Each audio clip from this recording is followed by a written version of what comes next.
저 신명기서 17장입니다. 지난번 금요일에는 3대 절기 나눴는데 기억하시나 모르겠어요.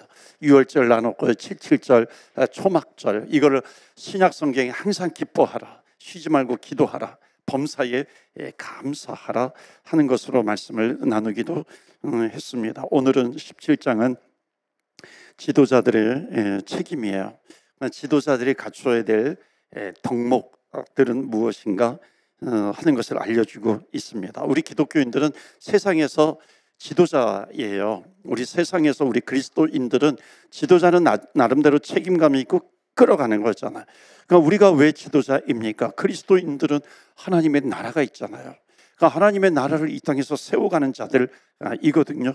그러니까 구원받은 그리스도인과 하나님의 나라를 이루어가는 것은 떨어질래 떨어질 수가 없는 겁니다. 이건 운명적으로 같이 가게 되어 있어요. 그렇기 때문에 우리 기독교인들은 세상에서 지도자가 되는 거죠. 하나님의 나라를 만들어 가야 하기 때문에, 감당해야 되기 때문에. 그래서 오늘 말씀은 지도자들이 갖춰야 될 덕목으로 나오는데 바로 지금 이 시대를 살아가는 우리들에게 필요한 덕목인 줄 믿습니다. 첫 번째는 뭐냐면 악을 제거하라라고 하는 건데, 신명기서 17장 1절부터 17절까지 말씀입니다. 우리가 좀 한 구절 한 구절 좀 읽어보겠는데요. 자, 우리 1절, 2절 말씀 다 같이 읽겠습니다. 시작. 흠이나 악질이 있는 아무것도 드리지 말지니 이는 내 하나님 여호와께 가증한 것이 됨이니라. 내 하나님 여호와께서 내게 주시는 어느 성 중에서든지 너희 가운데 어떤 남자나 여자가 내 하나님 그 언약을 어기고, 그랬어요. 나름대로 이제 신명기서는 모세가 너희가 이제 가나안 땅에 들어가서 지켜야 될 말씀이야, 그것을 말씀하고 있는데 그 다음에 3절 중요한 내용이 나옵니다. 이게 이제 핵심이에요. 다 같이 읽어요. 시작. 가서 다른 신들을 섬겨 그것에게 절하며 내가 명령하지 아니한 1월 성신에게 절한다 하자. 우상 숭배한다 이거 하자 하는 거예요. 너희들이 만약 다른 신을 섬기면, 우상 숭배 하면은 결국 뭐냐면 5절 말씀 다 같이 읽어요. 시작. 너는 그 악을 행한 남자나 여자를 내 성문으로 끌어내고 그 남자나 여자를 돌로 쳐 죽이되. 돌로 쳐 죽이라라고 하는 겁니다. 그리고 6절 보세요. 죽일 자를 2사람이나 3사람의 증언으로 죽일 것이요. 죽이라는 겁니다. 한 사람의 증언으로는 죽이지 말라 하는. 나쁜 일을 했으면, 뭔가를 악을 저질렀으면은 증인을 세워서 2명 내지 3명의 증인을 세워서 처리하라 하는 겁니다. 핵심은 뭐냐면 이런 자를 죽이기 위하여는 증인이 먼저 그에게 손을 댄 후에 뭇 백성이 손을 댈지니라. 너는 이와 같이 하여 너희 중에서 악을 제할지니라. 아멘. 하나님께서 아주 무서운 말씀을 하시는 겁니다. 자, 뭐 죽이라 죽이라 죽이라라고 하는 것이 나오거든요. 이 신명기 말씀이 쓰여진 시기가 기원전 1400년 정도입니다. 그러니까는 이런 율법들의 말씀이 지금 우리의 눈으로 보면 굉장히 잔인해 보이기도 하지만 이 당시에 미개한 문화 속에서는 이 법이 굉장히 새로운 법이었어요. BC 1700년경에 이미 이전에 신명기서 말씀 이전에 만들어진 함무라비 법전, 아마 뭐 세계사 시간에 다 배웠을 겁니다. 그러니까 모세보다도 400년 앞서 있었는데, 여기에 보면은 함무라비 법전 보면 얼마나 그 당시에 사회가 미개했는지, 또 무서웠는지, 잔인했는지 알 수가 있습니다. 자녀들이 뭐 아버지에게 대들거나, 이번 또 어버이 주일인데 자녀들이 아버지에게 대들거나 그 손으로 칠 경우에는 팔로 잘라버려라, 이런 내용이 있어요. 부모에게 말을 함부로 하면 혀를 어떻게 해라? 잘라버려라 하는 내용이 이 함무라비 법전에 있는 겁니다. 그러니까 우리는 지금은 너무나도 행복한 시대에 살고 있어요. 옛날 같으면 뭐 혀를 자르는 거, 뭐 팔을 잘라버리는 거, 지금도 뭐 그 무슬림 그 사회 보면 뭐 훔치게 되면 팔을 자르는 그런 일들이 지금도 버젓이 일어나고 있는데, 그러니까 뭐냐면 사소한 일, 그 당시에는 사소한 일, 고의가 아닌데도 이런 이해가 되지 않는 그런 처벌들, 이런 걸로 이런 것이 일어나고 또 사형을 시키기도 한다는 것입니다. 이게 너무나도 많이 있었죠. 이것에 비하면 하나님의 법이 얼마나 자비와 사랑이 있는지 알 수가 있습니다. 자, 오늘도 보면 6절에 보시면요, 아까 6절에 읽은 거, 그 사람을 죽일 때에 죽인다라고 하는 단어는 잔인하지만 죽인다라고 하는 것은 그 당시에 아주 사소한 것 가지고 죽이는 일들이 횡행했었는데 그 앞에 있는 내용이 중요한 겁니다. 그것이 뭐냐면 한 사람의 증인만이 아니라 2명 내지 3명의 증인을 반드시 앞세워라라고 하는 겁니다. 그러니까 요거를 봐야 되는 거죠. 그러니까 요거를 보지 못하면 그냥 세상 사람들이 성경을 보면서 하나님 굉장히 잔인하네 이렇게 볼 수 있는 겁니다. 그러니까 무고한 사람이 생기지 않도록 하라고 하는 거죠. 그 당시에는 또 남자와 여자로 굉장히 차별이 있었는데 평등법도 있고 공의와 정의가 있는 그런 법이 하나님의 법이기도 합니다. 눈에는 눈, 이에는 이. 모세율법 가운데 눈에는 눈, 이에는, 이게 굉장히 보복적인 그런 말씀이거든요. 그건 맞죠. 문구만 보면은. 그러니까 뭐냐면 내가 한 눈을 뽑힘 당하면 가가지고 한 눈을 뽑으라라고 하는 거니까 하나님 굉장히 보복적인 하나님이시네 이렇게 알 수 있지만 이게 사랑의 법이라고 하는 겁니다. 왜냐하면 그 당시에 유대인들이라든지 사람들이 이게 피해를 당하잖아요. 그럼 한쪽 눈을 뽑힌 당하면 가가지고 두 쪽을 다 뽑아버려야 이게 시원한 그런 민족이에요. 특히 유대 민족도 그랬습니다. 뭐 누가 와가지고 내 이빨 하나 부러뜨리면 가가지고 이빨을 그냥 몽창 다 뽑아버려야 속 시원한 민족이 바로 유대인들 이거든요. 그러니까 여기에서 1대1로 해라. 그러니까 눈에는 눈 하나, 이빨 하나, 이빨 하나 이렇게만 해라. 그러니까 지금으로서는 이것도 굉장히 잔인하지만은 사랑이 없는 것 같지만 그 당시 문화 속에서는 굉장히 이게 사랑이 듬뿍 담겨져 있는 그 법이기도 합니다. 그래서 그 당시의 문화를 알면은 하나님은 구약에서도 사랑의 하나님이었구나라고 하는 것을 알 수가 있습니다. 지금은 또 달라졌죠. 그러나 그 원리는 흐르고 있잖아요. 사랑이라고 하는 것. 그런데 이 영적으로 우상 숭배하는 것만큼은요 아주 엄격했어요. 자, 그래서 1절에 다시 한번 보시면은 흠이나 악질이 있는 소나 양을 하나님께 가져오지 말라 그렇게 말씀하십니다. 그러니까는 이렇게 제물을 드리잖아요. 이스라엘 백성들이 제물을 드릴 때 이제 안수하고 또 죽여서 태워 버립니다. 그런데 흠이 있어요. 악질이 있어요. 피부병 같은 것이 있어요. 그러니까 사람들 생각에 이런 흠이 조금 있고 악질 피부병이 조금 있는데 아마 이거는 제사장들이 검사를 하니까 제사장이 알지 못하겠지 하는 그런 유혹이 인간에게 있는 겁니다. 그러니까 중요한 것은 뭐냐면 하나님이 보신다는 거죠. 그러니까 시편에 보면은 그런 내용이 많이 나오거든요. 하나님은 나의 생각을 밝게 아신다. 내 모든 행위를 아신다. 내 혀의 말을 하나님은 아신다. 그러니까 이런 말씀들이 구구절절히 나옵니다. 신약 성경에 요한계시록에 보면은 불꽃 같은 눈으로 보시는 하나님 아버지입니다. 그러니까는 불꽃 같은 눈으로 보신다라고 하는 것은 24시간 하나님 앞에 완전히 노출되어 있는 것이죠. 그러니까 이거는 하나님께서 우리에게 스트레스를 주시려고 하는 걸까요? 항상 두 눈 부릅뜨고 너 뭐 하나 이렇게 보시는 그런 하나님, 스트레스를 주시는 그런 하나님이신가요? 아니죠.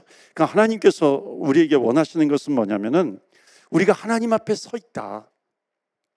우리가 하나님 앞에 서 있다고 생각될 때마다 언제나 하나님은 회개하라는 거예요. 이게 핵심입니다. 그러니까는 우리를 보시는 하나님인데 심판이 목적이 아니라 그 목적은 회개하고 돌아와라. 그러니까 하나님 앞에 서라. 회개해라. 코람데오라고 하는 것이 있잖아요. 코람데오라고 하는 것이 뭐냐면 하나님 앞에서요. 하나님 인식, 하나님 인지를 하고 있어야 한다는 겁니다. 그러니까 코람데오가 뭐냐면은 두 가지예요. 하나님 앞에 서 있다라고 하는 것을 절대로 잊어버리지 말아라.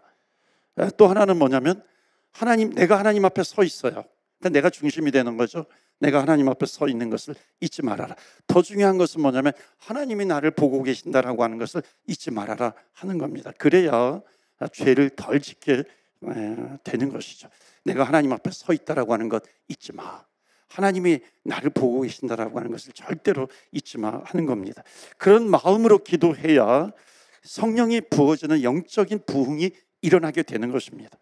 그러니까 성령이 부어지는 체험을 하지 못한다 할지라도 영적으로 더욱 깊어지는 그런 은혜를 반드시 경험하게 됩니다. 그래서 오늘 하나님의 은혜로 우리가 주님 앞에 서 있고 우리는 주님 앞에 기도하는 겁니다. 여러분, 하나님은 살아계시는 줄 믿습니다. 아멘. 하나님이 살아계시기 때문에 우리가 하나님 앞에서 코람되어 찬양하고 기도하고 말씀 붙들고 기도하며 나아가는 겁니다. 그렇기 때문에 그런 믿음으로 기도해요. 하나님께서 반드시 응답해 주시는 줄 믿습니다. 두 번째 덕목이 있어요.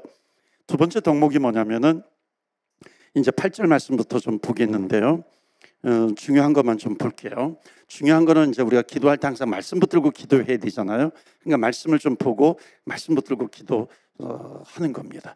자, 몇 가지 또 규정들이 있는데 8절 말씀 보실까요? 다 같이 읽어요. 시작. 내 성중에서 서로 피를 흘렸거나 다투었거나 구타하였거나 서로 간에 고사하여 내가 판결하기 어려운 일이 생기거든 여호와께서 택하실 곳으로 올라가서 레위 사람 제사장과 당시 재판장에게 나아가서 물으라. 됐어요. 물으라 하는 거예요. 물어라, 질문해라, 판단을 받으라 하는 거죠. 그리하면 그들이 어떻게 판결할지를 너에게 가르치리니, 그런 내용이 나와 있어요. 11절 말씀 마지막에 보시면 내게 보이는 판결을 어겨서 좌로나 우로나 치우치지 말라라고 하는 겁니다. 그러니까 지금 이 내용이 뭐냐면 이렇게 다툼이 있어요. 싸우다가 피해가 발생했을 때 상황을 말씀하고 있는데, 여러분, 사람들이 보통 그러지 않습니까? 서로 이렇게 갈등이 있고 서로 다투다가 보면은 보통 자기가 당한 피해만 생각하기 쉬운 게 우리 인간이잖아요. 그리고 일단 자기가 옳다고 믿으면은 자기 의견이 관철되도록 계속해서 주장하기가 쉽잖아요. 그래서 사람들 사이에 일어나는 분쟁이라든지 갈등의 문제는 누가 옳다 단정하기 어려울 때가 참 많이 있습니다. 지금도 마찬가지이거든요. 이게 뭔가 문제가 생겼어요. 뭔가 갈등이 있어요. 부딪혔어요. 그러면 양쪽의 말을 들어보면은 다 일리가 있는 그런 경우가 많이 있다는 겁니다. 누가 한쪽이 일방적으로 잘하거나 또는 잘못했거나 하는 그런 경우가 거의 없습니다. 왜냐하면 인간 세상이 그렇기 때문에 그래요. 오늘 성경에 그럴 때 뭐라고 나오냐면은 그 다음에 중요한 거죠. 그러니까 그런 갈등은 있을 수 있어요. 하나님의 성전에 가서 제사장에게 물어보라라고 하는 거예요. 물으라라고 하는 거죠. 그러니까 그리고 이제 그들이 하나님의 율법을 가지고 제사장이 판단해 주면은 그것을 어기지 말아라. 그러니까 최고의 권위로 받아들여라 하는 겁니다. 그러니까 중요한 것은 뭐예요? 그러니까 그 제사장이라든지 그 권위 있는 사람, 지도자가 말해 주는 것을 어기지 마라, 따르라라고 하는 건데, 이거는 뭐가 중요하냐면은 자기 생각으로 이것을 바꾸지 말라는 거예요. 이게 굉장히 중요한 겁니다. 그러니까 뭔가 지금 가서 물었어요. 그 지도자가 얘기를 해줬어요. 그럼 말씀을 받았으면은 그것을 자기의 생각으로 바꿔버리지 말라는 거죠. 뒤바꿔버리지 말라. 더 중요한 것이 있어요. 그것은 뭐냐면 그렇기 때문에 지도자들은 판단까지도 해야 되기 때문에 항상 깨어서 기도하고 말씀을 붙들어라. 그러니까 말씀을 붙들고 말씀을 읽고 있어야 되는 거죠. 말씀을 알고 있어야 하는 겁니다. 즉 이거는 뭐냐면 분별력이 있어야 한다는 거죠. 그러니까 요즘 지도자의 덕목이 지금 하나는 뭐냐면 물으라라고 하는 것이고요. 또 하나는 뭐냐면 제대로 판결을 해주라라고 하는 겁니다. 그러니까 이거는 그냥 판단을 하라라고 하는 것이 아니라 말씀을 붙들고 기도하고 있으면 결국 분별력이 있다는 겁니다. 분별력을 가지고 있어야 하는 것이죠. 그래야 세상을 분별해낼 수 있습니다. 보세요. 모든 복음, 모든 말씀, 이런 것이 내 안에 있으면 결국 그 사람은 복음으로 세상을 바라보는 겁니다. 복음이 기준이 되는 거죠. 말씀이 기준이 되는 것입니다. 그렇기 때문에 분별력이 없을래야 없을 수가 없습니다. 그래서 지도자는 누구냐? 분별력이 있어야 되는 것이다. 그 말씀이 있어야 된다라고 하는 것과 똑같습니다. 크리스천은 누구냐? 지도자다. 왜냐하면 세상에서 하나님의 나라를 이루어 가기 때문에 지도자가 되는 것이죠. 가정에서 지도자는 누구예요? 하나님의 나라를, 가정을 하나님의 나라로 이루어가는 사람이 지도자가 되는 겁니다. 그러니까 그 사람은 반드시 말씀을 가지고 있는 거죠. 그래야 세상을 분별해낼 수 있습니다. 여러분, 앞으로 세상을 점점 우리는 분별해야 돼요. 판단하는 것이 아니라 분별해야 되는 겁니다. 그렇기 때문에 말씀이 없으면 안 되는 거죠. 그러기 위해서는 결국은 뭐예요? 주님의 백성들은 반드시 하나님께 가서 먼저 물어야 하는 것이죠. 주님께 물어야 하는 겁니다. 그러면 주님께서 지혜를 주시죠. 지혜를 구하고 주님께서 지혜를 주시면 그것을 가지고 살아가는 겁니다. 하나님의 말씀에는 사랑이 있어요. 그리고 지혜가 있습니다. 그렇기 때문에 그 사랑과 지혜가 나에게 있어요. 그러면 결국 지도자는 누구냐면 가서 판단을 해주는데 분별을 해주는 사람인데, 결국 그것을 통해서 하나님에게 기도를 하면 하나님께서 주시는 것이 사랑이거든요. 사랑의 법 그리고 지혜입니다. 그러니까 사랑과 지혜가 거기에 들어가는 거죠. 그러면 누군가가 관계가 어긋나 있어요? 사랑과 지혜가 들어가게 되면 회복이 되는 거죠. 관계가 반드시 회복이 됩니다. 왜냐하면 하나님은 새롭게 하시는 능력이 있기 때문에 그렇습니다. 그래서 하나님의 지혜는 겸손한 자만이 얻을 수 있습니다. 그럼 신앙생활에서 하나님께 충성하는 열정 너무 필요합니다. 패션. 요즘 패션이 없잖아요. 이번에도 이제 연회가 있었잖아요. 연회 가면은 뭐 이렇겠죠. 이번에 이제 윤관진 목사님이에요. 이번에 이제 안수 받았는데 아주 젊은 사람들이 많이 이렇게 있어요. 진급하는 중에 있는 사람들이 있어요. 근데 정말 중요한 거는 열정이 있느냐 없느냐라고 하는 것을 보게 되더라고요. 그러니까 이게 패션, 그러니까 목회를 이제 처음 시작하는 사람들에게 중요한 것은 패션 아니겠어요? 열정이 있어야 한다는 거 반드시 필요합니다. 그런데 열정만 있어서는 안 되죠. 열정이 있는데 그냥 좌충으로 우돌 하면 안 되잖아요. 뭐가 있어야 되냐면 방향성이 있어야 하는 겁니다. 그래서 방향성은 뭐예요? 지혜잖아요. 하나님 앞에 기도하면 하나님께서 주시는 것이 지혜인데 지혜를 가지고 나아가는 겁니다. 그러면 이 방향성을 똑바로 볼 수 있습니다. 그 분별력이 꼭 필요하다라고 하는 겁니다. 특별히 지도자나 리더들, 우리 부모님들이라든지 어른들이라고 하는 것은 결국 이런 것 아니겠어요? 분별이 있어야 하는 거죠. 열정은 자동차의 엔진과 같고 지혜의 분별력은 자동차의 핸들과 같은 겁니다. 열정이 있고 열심은 있는데 핸들을 마음대로 해요. 좌충우돌 부딪히게 되는 겁니다. 이건 성숙하지 못한 사람이죠. 열정은 있는데 뭐 부딪히는 사람이 있어요. 성숙하지 못한 겁니다. 그러니까 주님의 몸된 교회를 화평케 하는 자의 복은 뭐냐면 지혜, 분별력이 함께 따라가야 가능한 겁니다. 그래서 오늘도 우리가 주님 앞에 기도하면서 나아갑시다. 하나님, 정말 크리스찬은 지도자인데 오늘 주님 앞에 기도합니다. 지혜를 주시고 영적인 분별력도 허락하여 주시옵소서. 오늘날의 그리스도인들에게 정말 필요한 덕목입니다. 자, 세 번째 보시겠어요? 세 번째 보시면 14절부터 20절까지 나오는데 여기는 이제 왕의 조건이 나옵니다. 왕은 통치자이거든요. 다스리는 자입니다. 이 왕의 조건, 통치자, 지도자의 도리 이런 것을 얘기하고 있습니다. 자, 이미 하나님께서는 지금 이제 왕정 시대보다도 400년 전이에요. 이거는 조금 성경을 알아야 되는데 왕정 시대가 시작이 됐다라고 하는 것은 사울 왕 해가지고 왕이 세워지잖아요. 그런데 지금 신명기서 말씀은 왕이 세워지는 이스라엘의 왕정 시대보다도 출애굽해가지고 광야 지나서 가나안 땅에 들어가는 시대이니까 훨씬 몇백 년 앞서 있는 겁니다. 그때 벌써 성경 말씀 보시면 이제 15절 보시겠어요? 여기 보면 이미 왕을 세우는 방법에 대해서 하나님께서 모세에게 가르쳐주고 계시는 겁니다. 그러니까 하나님께서는 이미 이제 가나안 땅에 들어가면 몇백 년 지나면 왕이 세워질 것을 알고 계셨구나라고 하는 것도 어느 정도 짐작할 수 있죠. 15절 다 같이 읽겠어요? 시작. 반드시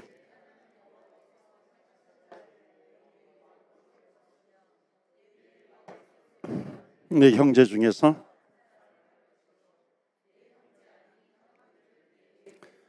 네. 아멘. 이게 그냥 지나갈 수 있는데요. 굉장히 중요한 내용들이 있어요. 하나님이 택하신 왕이 나와요. 내 하나님 여호와께서 택하신 자를 내 위에 왕으로 세울 것이다. 그럼 뭐냐면 두 가지를 말씀하고 있는데 하나는 뭐냐면 반드시 지도자는 누가 택한다? 하나님께서 택하신다는 겁니다. 하나님께서 택하셔요. 자, 이게 왜 중요하냐면 택함 받은 이스라엘의 왕은 하나님이 택하셨다라고 하는 것은 뭐냐면 다른 나라의 왕들과 다르다는 겁니다. 그러니까 다른 나라의 왕들과 완전히 달랐어요. 이것이 왜 중요하냐면 다른 나라의 왕들은 뭐냐면 자기가 그 나라가 그러니까 왕은 나라를 통치하잖아요. 그러니까 다른 나라의 그 당시 다른 나라의 왕은 그 나라가 자기 것이냐 자기 마음대로 다스렸다는 거예요. 근데 이스라엘의 왕은 이게 핵심이 뭐냐면 하나님께서 세우셨다. 그 하나님께서 세우셨다라고 하는 것은 뭐냐면 그 나라는 자기의 것이 아니라는 거죠. 누구의 것? 하나님의 나라다라고 하는 것입니다. 이것을 잊지 말라라고 하는 것이죠. 그러니까 왕이 할 일은 백성들을 결국 하나님의 나라잖아요. 나는 하나님의 나라를 다스리는 왕이고 하나님의 나라를 세워야 되는 왕이기 때문에 백성을 어디로 데리고 가야 되냐면 하나님의 나라로 데리고 가야 되는 것입니다.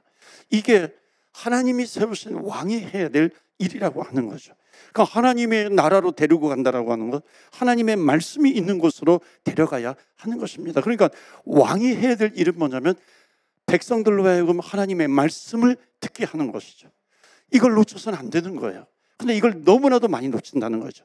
자리만 보면은 내가 하나님을 세웠어. 그런데 하는 행위들을 보면 모든 걸 내 마음대로 하는 거죠. 하나님이 세웠다라고 하는 믿음이 있으면은 하나님의 나라를 이루어가는 것이야죠. 하나님의 나라를 이루어가지 못하면서 하나님께서 세웠어, 하나님께서 세웠어 이것만 하면은 이거는 다른 나라 이방인들이 하고 있는 그런 행태의 모습과 너무나도 똑같다라고 하는 것이죠. 그래서 하나님께서 계속해서 예언자들을 통해서 선지자들을 통해서 회개하라, 돌아와라 말씀하고 있는 겁니다. 그래서 백성들은 그 말씀 앞으로 가면 말씀을 듣죠. 말씀을 붙들고 믿음이 생기죠. 하나님 앞에 기도하면서 나아가면 내 마음에 또 하나님의 나라가 이루어지는 것이고, 그러다 보면 한 사람 두 사람 하나님의 백성들이 생기는 것이고, 그러다 보면 하나님의 나라를 이루어가는 겁니다. 그렇기 때문에 지도자의 덕목 가운데 너무나도 중요한 것은 뭐냐면 하나님의 나라로 인도하는 것이고 하나님의 말씀으로 안내를 해 나가는 것입니다. 여러분, 상담가도 제가 누차 말씀드리지만 좋은 상담가는 누구냐면은 내가 그 사람을 판단하는 것이 아니라 그 사람이 하나님 앞에 나아가 자기의 문제를 내려놓고 기도하고 하나님으로부터 응답을 받을 수 있도록 안내해 주는 사람입니다. 그러니까 하나님께서 세우신 왕은 그렇게 해야 하는 것이죠. 그래서 말씀을 들어요. 말씀을 붙들어요. 기도해요. 그러면 말씀이 나를 읽어버려요.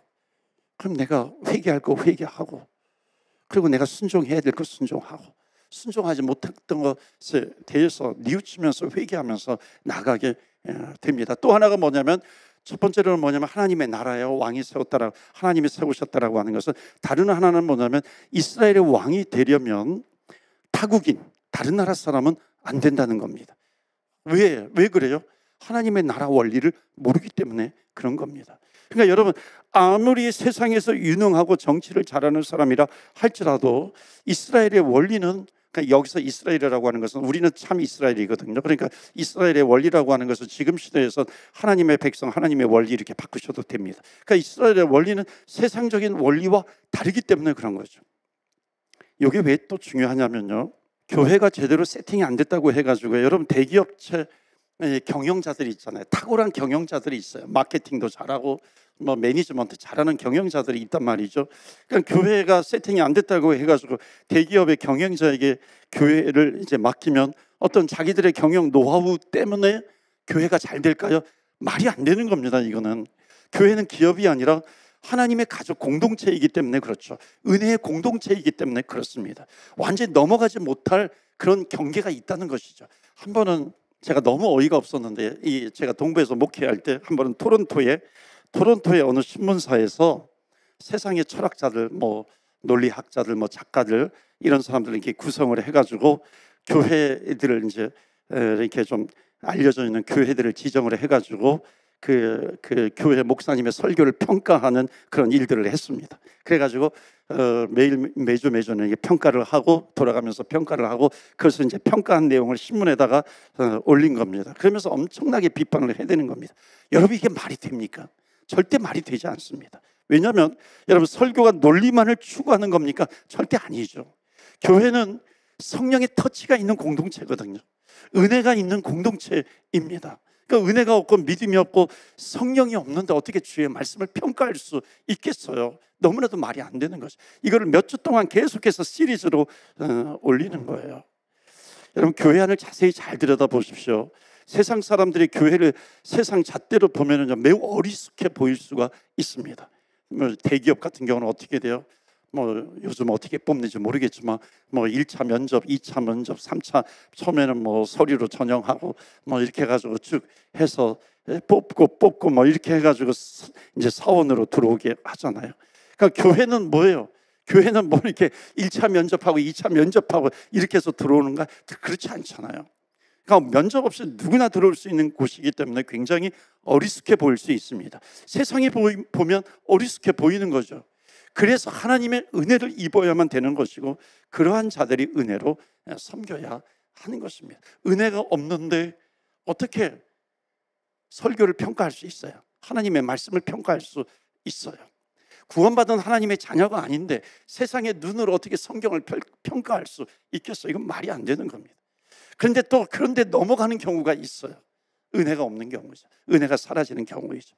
그러니까 지금 세상을 보면 점점 교회도 그렇고 은혜가 사라져 갑니다. 그래서 다시 복음으로 돌아가야 될 그런 시대입니다. 자, 계속해서 좀 말씀 좀 보시고 우리 기도하겠는데요.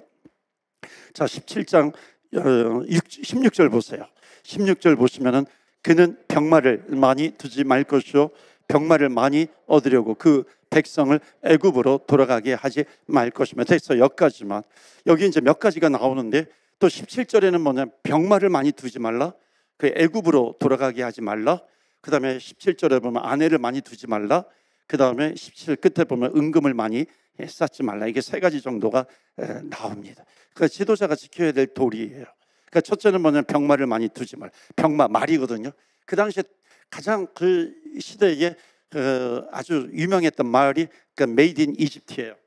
이집트의 말이 굉장히 유명합니다. 그러니까 병마를 의지하지 말라라고 하는 것은 병마의 힘을 의지하지 말라라고 하는 겁니다. 애굽으로 돌아가지 않도록 해라 하는 겁니다. 애굽은 세상이거든요. 애굽을 의지하지 말라 하는 겁니다. 애굽은 그 당시에 하나님을 믿지 않는 나라, 애굽의 바로 왕은 하나님을 믿지 않는 세상 사람을 대표하는 사람이 바로 왕입니다. 그러니까 병마를 많이 두지 말라, 애굽으로 돌아가지 말라라고 하는 겁니다. 이 말씀은 세상에 눈에 보이는 것을 의지하지 않는 그런 왕이 되라라고 하는 겁니다. 그러니까 뭐예요? 지도자는 오로지 하나님께 그 마음을 둘 수 있어야 한다는 것입니다. 이것이 성숙한 지도자가 되는 것이고, 둘째는 아내를 많이 두지 말라라고 하는 것. 그 당시에는 아내를 많이 둔다고 해가지고 뭐 반대하거나 욕을 할 사람이 없습니다. 그런데 세상에서는 그것을 허용해 준다 할지라도 하나님 앞에서는 자신을 통제하고 절제하지 못하면 지도자가 될 수 없다는 겁니다. 절제가 있어야 하는 거죠. 그러니까 이것도 다 성령의 열매이기도 합니다. 그리고 세 번째로 너무나도 중요한 말씀을 해주고 계시는데요. 자신을 위하여 은금을 많이 쌓지 말라라고 하는 겁니다. 그래서 부를 축적하면 좋은 왕이 될 수 없다는 것입니다. 그러니까 이스라엘의 왕으로 쓰임받는 것 자체가 가장 큰 복이다 하는 거죠. 너가 하나님의 왕으로 세웠어, 그 자체가 복이야. 너가 크리스찬이야, 구원받은 하나님의 백성이야, 그 자체가 복이다라고 하는 겁니다. 하나님께서 하나님의 자녀로 세워주신 천국 백성으로 삼아주신 것이 가장 큰 복이다라고 하는 것입니다. 이 가장 큰 우선적인 복을 가진 사람에게 하나님께서 재물을 주실 때 그것을 바로 사용할 수 있는 것이기 때문에 여기에서 재물을 많이 축적하지 말라, 두지 말라라고 하는 것은 오로지 하나님께 마음을 두라라고 하는 것을 말씀하고 있습니다. 그러면서 결론적으로 18절 19절이에요. 그가 왕위에 오르거든 등사본을 레위 사람 앞에서 책에 기록하여 평생에 자기 옆에 두고 읽어 그의 하나님 여호와 경외하기를 배우며 이 율법의 모든 말과 이 규례를 지켜 행할 것이라. 아멘. 구약 성경의 율법은 지금 우리가 말씀으로 바꿔도 괜찮습니다. 구원받은 하나님의 백성들이 말씀, 율법을 볼 때 그 율법을 믿음으로 내가 그것을 지켜나가는 것이고 하나님의 힘과 능력으로 그것을 지켜나가는 겁니다. 그렇기 때문에 지금 마지막 결론은 뭐냐면 결국 지도자의 덕목이 있다. 말씀을 가까이 해라, 말씀을 붙들고 기도해라 하는 겁니다. 즉 깨어 있으라 하는 거죠. 오늘도 우리가 주님 앞에 깨어 있기를 위해서 우리가 찬송하고 기도하게 되는 줄 믿습니다. 그러니까는 깨어 기도하는 것이 뭐예요? 하나님께서 보고 계신다라고 하는 것을 기억해라. 하나님께서 나를 보고 계셔. 죄 지으면 회개하라 하는 겁니다. 기도하고 깨어 있으라. 분별력이 있어야 하는 것이죠. 그래서 오늘도 기도합니다. 여러분, 하나님의 은혜를 입으셔야 돼요.